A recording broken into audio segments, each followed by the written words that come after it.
It's showtime. Happy Halloween! Welcome to a special episode of the Radium Girls. Before we get into today's story, don't forget to hit that like button, subscribe to our channels, and turn your notification on so you don't miss an episode when we upload. If you'd like to send us topics that you'd like for us to cover on our next episode, or if you'd like to send us a question for us to answer, leave a comment down below. Stay tuned for the end of the episode for today's question. Today's story gets quite dark, so let's ease you in. Here we go.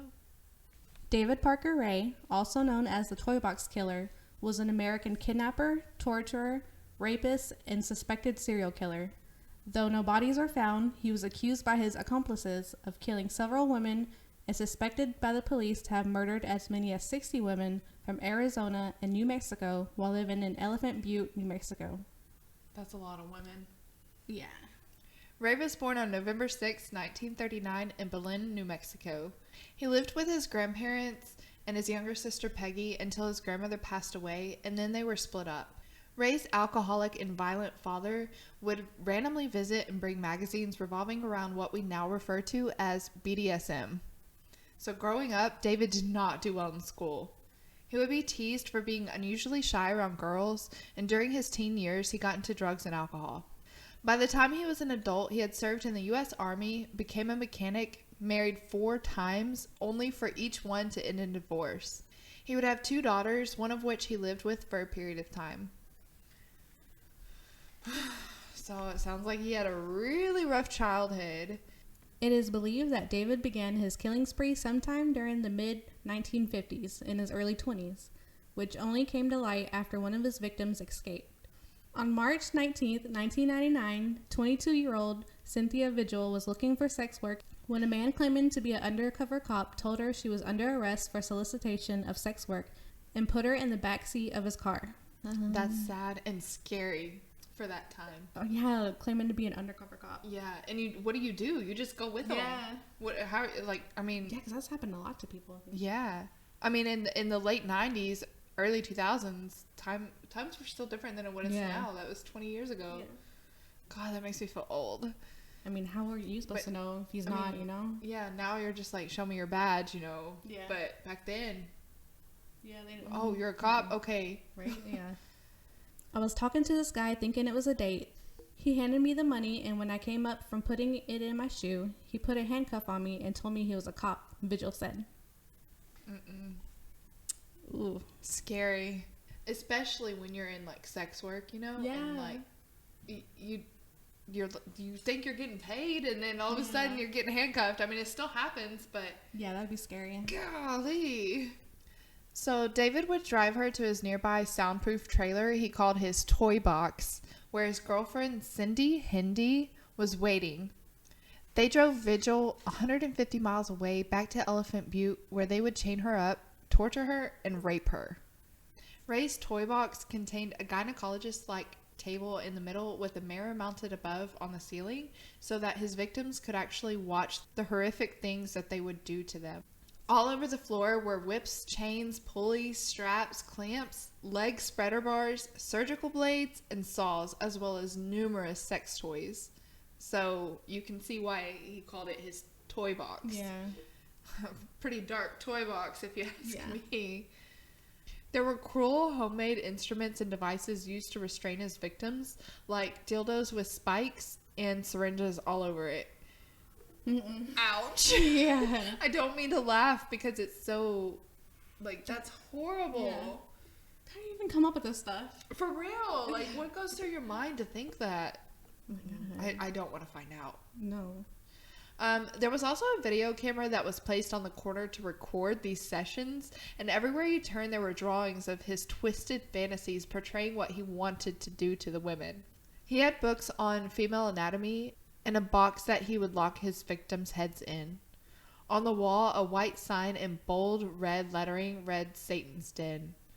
There was a wooden contraption used to bend over and immobilize Ray's victims while he and his friends would rape them. Before torture, Ray would play a cassette tape with a recording detailing exactly what his victim would be forced to endure. On the cassette, Ray explained that he was to be referred to only as Master, and the women with him as mistress, and never to speak unless spoken to first. He went on to explain exactly how he would rape and torture his victims. The way he talked, I didn't feel like this was his first time, Vigil said in a later interview. It was like he knew what he was doing. He told me I was never going to see my family again. He told me he would kill me like the others.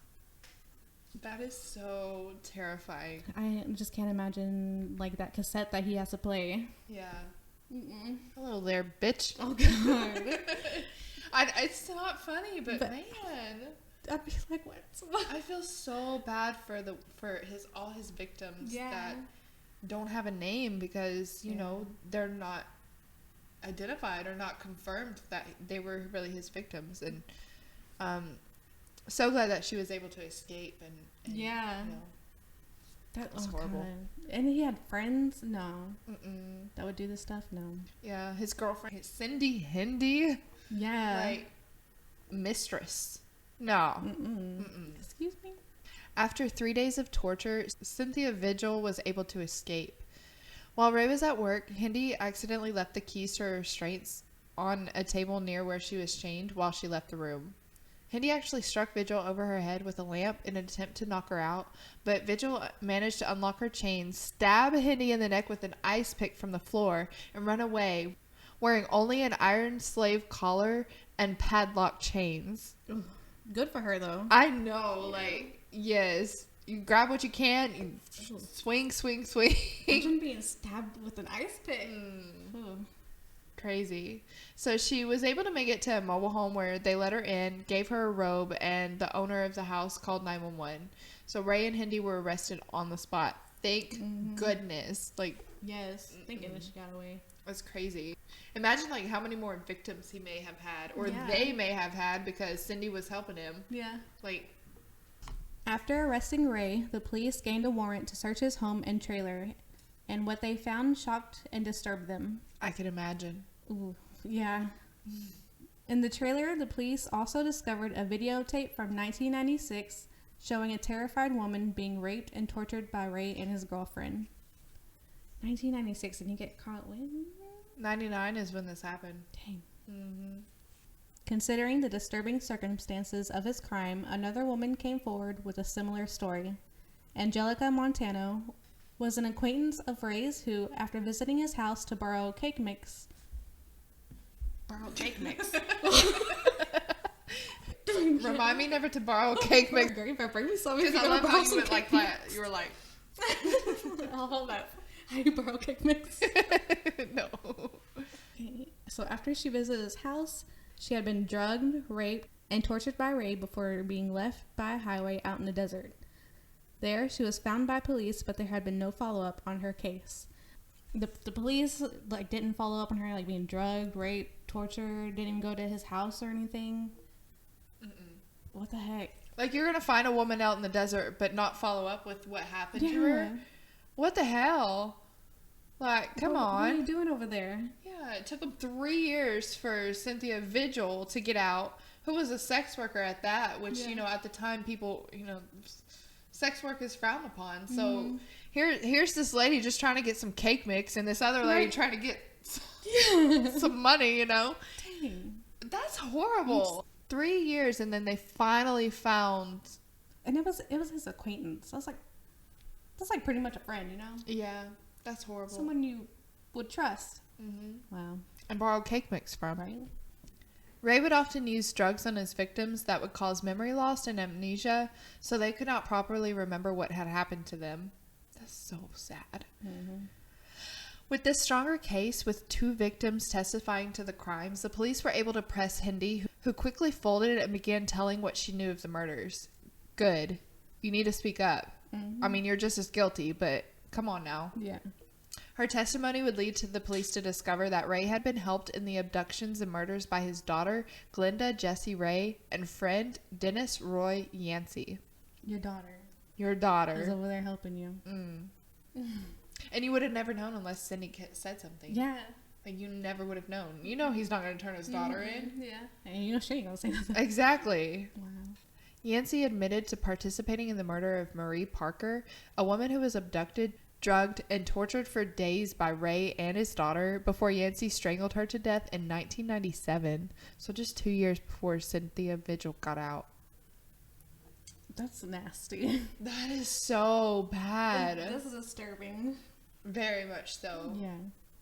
We told you. It's. How did you even get Did we say people in with you to do that stuff? Like, what? Yeah, like, hey, I built this toy box. You want to come help me murder people and torture them? How did you even bring that up? Like, what? I bet And with your daughter. Yeah, I bet with that being his daughter, I wonder if he introduced like BDSM type magazines to her at a young age, and you know, planted those seeds early in her life. That's so true. And then to get this Dennis Yancey guy, something's wrong with him too. and his girlfriend. What? There's something mentally wrong with these people. Like, how do you have that many people in this area that close that are that fucked up? Yeah. It doesn't make sense. Don't go there. After releasing some details about the women in the video the police found in the trailer, she was identified by her ex-mother-in-law, Kelly Garrett, a former friend of Ray's daughter, Jessie. On July 24th, 1996, Garrett, after getting into a fight with her then-husband, decided to spend the night playing pool at a local saloon with Jessie. Jessie would roofie Kelly's beer and then place a dog collar and leash on her with her father, where they would take her back to his trailer. He then raped and tortured her for 2 days, keeping her on date rape drugs. After these 2 days, Ray slit her throat and dumped her on the side of the road. What a terrible way to go. Ooh, yeah. That's so horrible. Maybe at least she was on drugs. Yeah, but I mean, that's your friend. Yeah, that was her friend. How she could gonna you do know that when to she your crosses friend? over to the afterlife. Like, I hope you're Miss Kelly. I hope you're haunting this bitch. For real. That is horrible. All these women, I hope they're all haunting them. Yeah. Well, yeah. Well, yeah. Surprisingly, Garrett survived the encounter. What? Yeah. Ooh. But no one, neither her husband nor police, believed her story. Wow. Mm-mm. So I take back the part about haunting them, but when you do pass away, haunt those bitches if they're still here, or torture them in the afterlife. Holy shit. She survived that. Oh, God, her neck being... And they didn't believe her story. That's... Wow. Not even her husband. Yes. Like, what? I guess because they got in an argument, and so she went out to the bar. So he's like, I don't believe you. Even though I had this gashing slit in my throat. Like, what the hell do you think I did? Gosh. Like, I mean, I know we're talking about BDSM, but not that kind of BDSM. He didn't know what she was doing? What the hell? God. Well, in fact, her husband, believing she had cheated on him that night, filed for divorce that year. Wow. So he really didn't believe her. So you almost died by your friend, and then you get a divorce because your husband thought you lied to him? He thought you cheated on him, and then, but your neck is cut. Like, what? Wow. Not to mention, I'm sure she was, like, beaten and bruised, you know? Yeah. Like, no sympathy, man, my neck is cut. And you think I cheated on you? And even if I did, like, my neck is cut. Like, what kind, that's what I'm saying. Like, what kind of BDSM are you thinking that she did or something? You know, like, no. I don't even think there's anything out there that severe in the BDSM world. No, I don't think so. Like, what? Wow. Yeah, he's stupid too. Due to the effects of the drugs, Kelly had limited recollection of the events over those 2 days, but remembered being raped by the toy box killer. How could you forget? That's so sad. I feel so bad for her. The PTSD she received. You know she had PTSD after that. Yeah. There's no doubt about it. And then, like, you know, your husband, I'm sure you don't trust any man after this. The police, your Yeah. husband, him, what? That's so Everyone's crazy. just doing you wrong. In their investigation of David Parker Ray's trailer, police found evidence of several more killings, including diaries written by Ray, where he detailed the murder of at least 50 other women. It's so many. Such a twisted mind to document it in a diary. Yeah. Like, what gets you off with that? I don't get it. Mm-mm. Despite the evidence, the police were unable to create cases for them. Though Hindi and Yancey both identified areas they believe Ray dumped these bodies, police found no human remains on any of the areas. So barely 2 months after Ray and Hindi got arrested, Angelica Montano, remember her? Left on the highway, on the side of the highway? Yeah. She died of heart failure brought on by pneumonia. She was only 28 years old. Man, that's crazy. That's younger than us. Yeah. Not to put our age out there. Yeah. That's sad. And it was probably from being drugged and left out on the side of the highway. True. I mean, at least she found out that they got arrested, though. Yeah, that's true. Yeah. She passed with peace, knowing Yes. they were behind bars and Yeah. couldn't, ruin any other families' lives. It is believed that a serial killer who put this amount of effort into his horrifying toy box and who killed numerous women over many years would likely have a greater number of victims. Yeah, I would think so. Yeah. That toy box was pretty elaborate. Yeah. The many unidentified personal effects and jewelry found in this trailer also point to a greater number of victims for the toy box killer. So I wonder what he did with them. Yeah, and I just had a thought. If they were like jewelry, I wonder if they could pull the DNA off of them. They might be able to now. Like identify the different Yeah. people or women. Yeah. Sorry. And he also lived in a desert, so they could be anywhere. That's very true. During his second trial, Ray cut a deal with the prosecutors to keep his daughter out of prison for her role in drugging his victims. That's not all she did, okay? No. No. Under the plea agreement, he was given 224 years and was sentenced to die in prison, while his daughter Jessie was given 2.5 years in prison and 5 years probation for helping to drug and collect victims for her father. Let me find her in a dark alley. That is not all she did, right? No. Right. Because Like, she tortured them too. 2.5 years in prison. She killed her friend. Well, no, I can't say that. She didn't kill her. She still helped abduct her and drug her and torture her. She tortured her friend. Yeah. Your own friend. I would never do that to you. No, I would never do it to you either. Never. Why do we sound so sarcastic? We love each other, I promise. I would never do that to you. No, I That's never. Like, I couldn't crazy. even imagine like, where to No. begin. Like, I just want to hug you and be like, I love you, you know? I would never do that. That is horrible. And she only got 2.5 years? Yeah. And then probation? Yeah, 5 years probation. No. For drug and collect them. No. Mm-mm. No, bitch. No. That's not how you did. No. What about this Yancey guy? Well, he was convicted with the strangulation and murder of Marie Parker. Good. Yeah. He received 2 15-year sentences and was released in 2010 after serving only 11 years. So not even the full first sentence. Nope. But Dennis couldn't stay out of trouble, and after only 3 months, he violated parole, resulting in his return to custody until 2021, which we're not able to locate a release date as of yet. So he went back and is expected to get out now. Yeah. So This year. he went to prison in 99, got out in 2010, and went back for another 11 years. So what? That's 22 years instead of the original 30? Yeah. He still got off too easy. He did. He really It's did. horrible. And what about Cindy? Cindy was given 36 years in prison. I mean, it's still not long enough. No. They all should have gotten life. Yes, they should have. This is horrible. They really should have. None of them served enough. They don't need to be out. No, I agree. 59-year-old Cindy was released from prison on Monday, July 15th, 2019, which was about 20 years into her 36-year sentence. She now walks amongst us at 61 years old.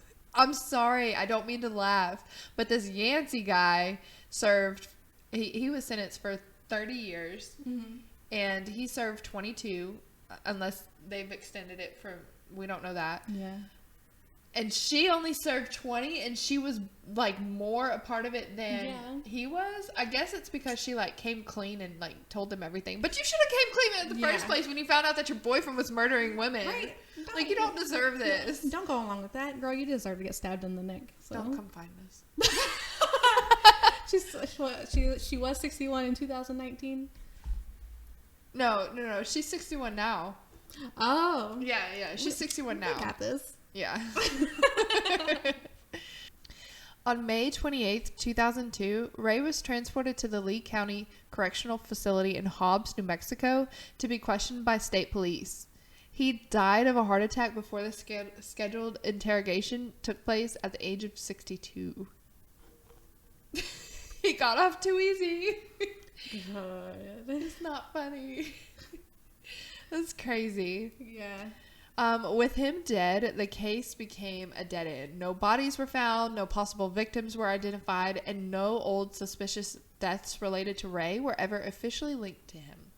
In November of 2002, the toy box was opened to the public with the hope that it would lead to more surviving victims to come forward. That's so sad. Yeah. I mean, if you kept a diary, detailed, like, say where you put them, okay? For real. I put this one at coordinates XYZ, Yeah, exactly. and latitude this and longitude that. Something. Yeah, like that'd be okay. You're gonna go in that much detail in your diary? Come on. That's so I crazy. mean, oh, that's so sad. It is really sad.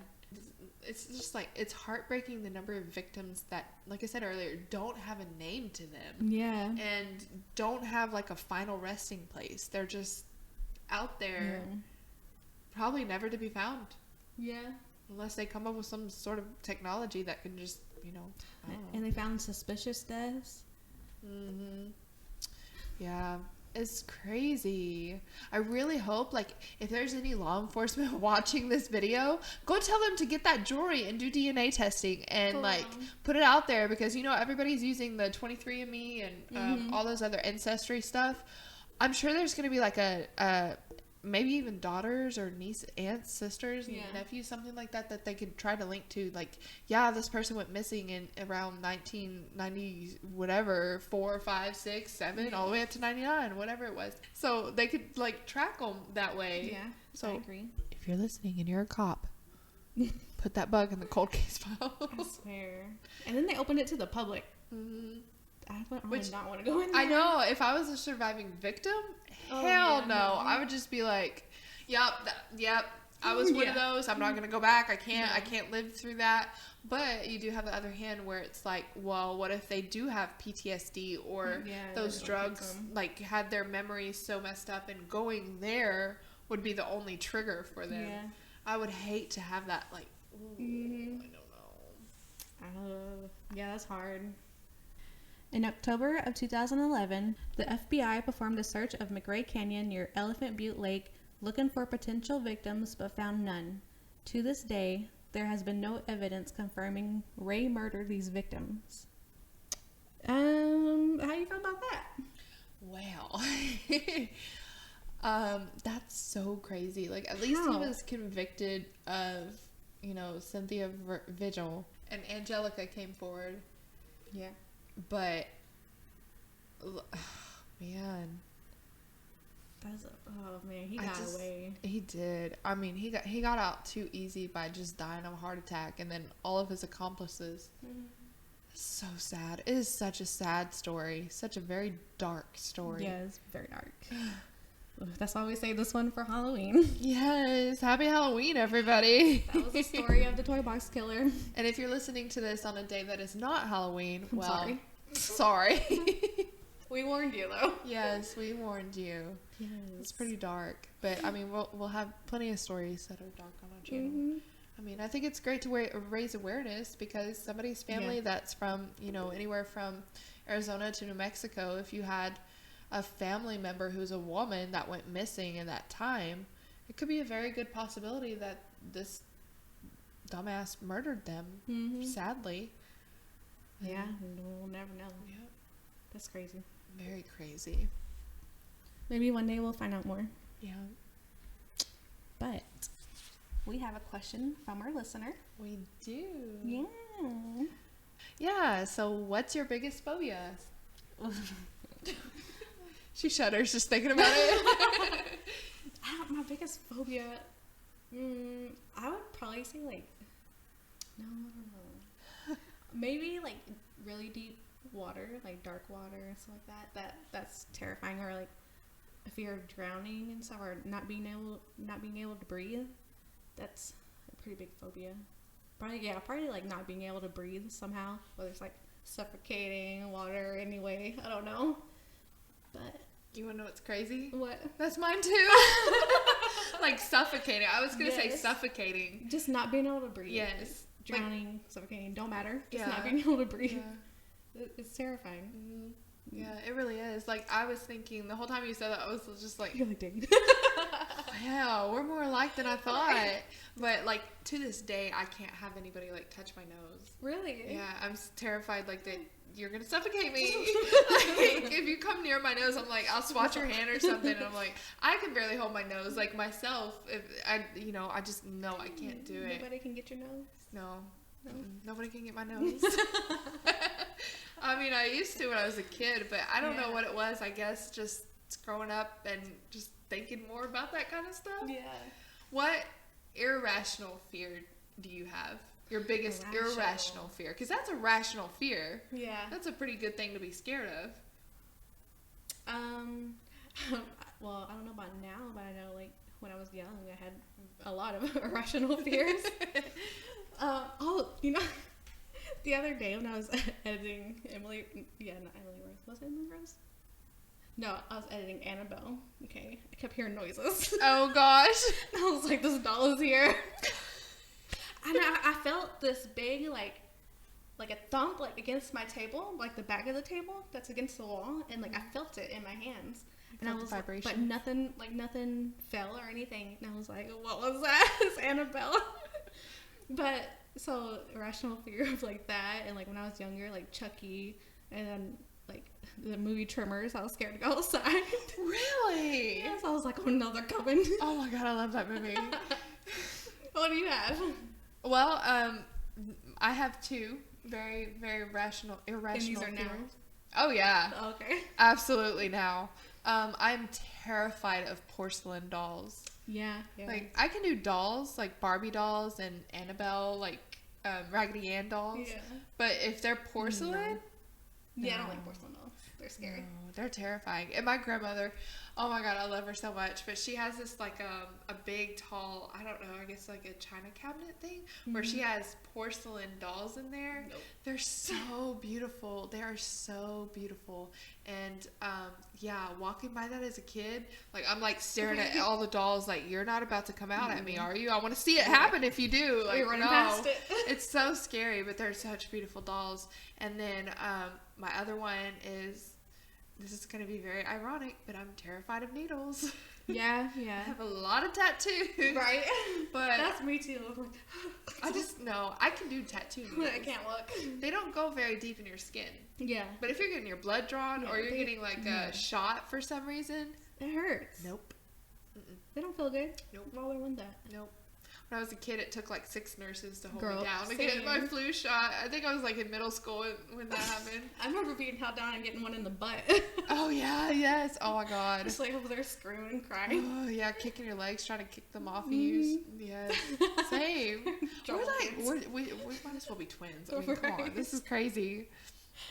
I agree, 100%. Yep. So that's Yes. it. That's my biggest phobia. Oh, another irrational fear. Fear or phobia? No. I guess it doesn't matter. Yeah, same. The black-eyed children coming for me if not leave your house. I have to go like through a lot of dark back roads. Sounds scary. Yeah, but I mean, you shouldn't be scared unless your car breaks down. But what if they're like standing in front of my car or something? And make you stop your car Yeah. because you think it's a kid. Yeah. And then they're just like they're there and then they're Just not gonna there and roll then they over. pop up on your window Yeah. beside your window. Knock on my window. That is in. That is in. No. Can I use your phone? We need a ride home. I'm sorry, no. Bye. I'm not Floors rolling down my it. window. She floors it. That's awesome. Ask someone else. Like, there's a gas station back there. Oh goodness. Yeah, well. Well, I hope you guys enjoyed today's episode as best as you can. At least our version of this story. Yeah. And us dressing up. Yeah. You know, That was let fun. us know what you thought about our outfits. You know, Who like am I I? mean, Who is she? yeah, who is she? Who am I? You know, I have to go all out, especially from seeing Annabelle's episode last week. Yeah. And I do this. I love it. I love it so much. Probably could have done so much more to it. But, and then Val looking so cute. I love it. You gonna stand up and twerk for us? Yeah. Oh, she's gonna do it.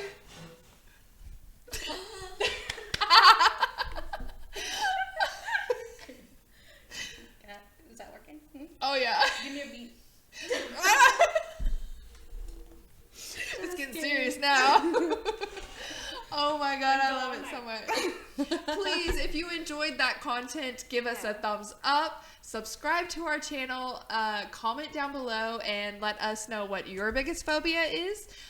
Send us your questions so that we can answer them on our next episodes, as well as you can also give us topics that you'd like for us to cover. Anything that you might find interesting, or something that's been racking your brain and you want more information on, but you'd rather hear somebody else do the research than do the research yourself. Got you. That's what we're here for. So make sure to leave a comment down below. And we hope that everybody had a safe and wonderful Halloween. We'll see you guys next time. As always, stay curious.